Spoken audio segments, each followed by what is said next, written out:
Sangeetha மேமுக்கும் divorce அப்படின்ற செய்தியை எல்லா நியூஸ் சேனல்லையும் பார்க்க முடிஞ்சுது. விஜய் சாருக்கு இப்படி நடந்தது என்னமோ எனக்கே நடந்த மாதிரி கவலையாக இருக்குது. ஃபேக் நியூஸாக இருக்குன்னு கூட நான் ப்ரே பண்ணேன். அவர் என்றைக்குமே நல்லா இருக்கணுங்க. அவர் மக்களுக்கு என்ன செய்வார் அதெல்லாம் ஒரு பக்கம் இருக்கட்டும், அவருக்குன்னு ஒரு பெரிய மக்கள் பட்டாளமே இருக்குதுன்றத யாராலையும் மறுக்க முடியாது. இந்த ஒரு செய்தி மட்டும் உண்மையாக இருக்கக்கூடாதுன்னு எத்தனை பேர் நினைக்கிறீங்கன்னு கமெண்ட்ல சொல்லுங்க. நடிகர் மற்றும் டிவிகே கட்சி தலைவருமான விஜய் மற்றும் சங்கீதா சொர்ணலிங்கம் ஆகியோரின் திருமணம் 1999 ஆகஸ்ட் 25 நடந்துச்சு. லண்டன்ல வசித்து வந்த சங்கீதா மேம் விஜய் சாரோட தீவிர ரசிகையா இருந்து 2 வீட்டார் சம்மதத்தோட இந்த திருமணம் நடந்துச்சு.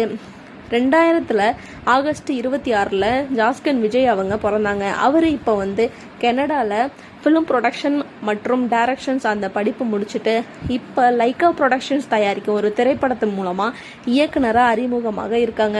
இவங்களோட பொண்ணு திவ்யா சாஷா தன்னோட பள்ளி படிப்பை சென்னையில் முடிச்சுட்டு இப்போ மேல்நாட்டில் போயிட்டு உயர்கல்வி பயின்று வருவதாக கூறப்படுது. திரைப்படத்தில் ஒரு சிறிய காட்சியில் நடித்திருந்தது குறிப்பிடத்தக்கது. இன்னைக்கு வெளியான செய்திகளின்படி சங்கீதா அவர்கள் செங்கல்பட்டு குடும்ப நல நீதிமன்றத்தில் விவாகரத்து கோரி மனு தாக்கல் செய்துள்ளதா தகவல் தெரிவிக்குது.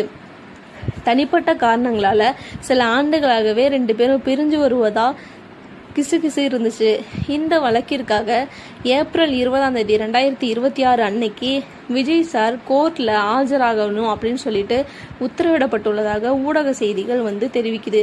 இருப்பினும் இப்போ வரைக்கும் இந்த விவகாரம் குறித்து விஜய் சார் சைட்ல இருந்து எந்த ஒரு அதிகாரப்பூர்வமான விளக்கமும் அளிக்கப்படலை. பிரபல ஆக்ட்ரஸோட நெருக்கமான உறவில் இருப்பதாகவும் அதுவே தங்களோட பிரிவுக்கு முழு முதற் காரணம்னு சங்கீதா மேம் தரப்பில் சொல்லப்பட்டிருக்கு. கடந்த சில வருஷமாகவே தங்களுக்குள்ள சுமூகமான உறவு இல்லை அப்படின்னும் இதனால் தான் மிகுந்த மன உளைச்சலுக்கு ஆளானதாகவும் அவர் மனுவில் சொல்லப்பட்டிருக்கிறதா சொல்கிறாங்க. ஏற்கனவே லண்டனில் தன்னோட பேரண்ட்ஸோடு இருக்கிற சங்கீதா மேம் இனிமேல் விஜய் சார் கூட சேர்ந்து வாழ வாய்ப்பு இல்லை அப்படின்றதுனால சட்டப்பூர்வமாக பிரிய முடிவெடுத்திருக்காங்கன்னு சொல்லி தகவல்கள் சொல்லுது.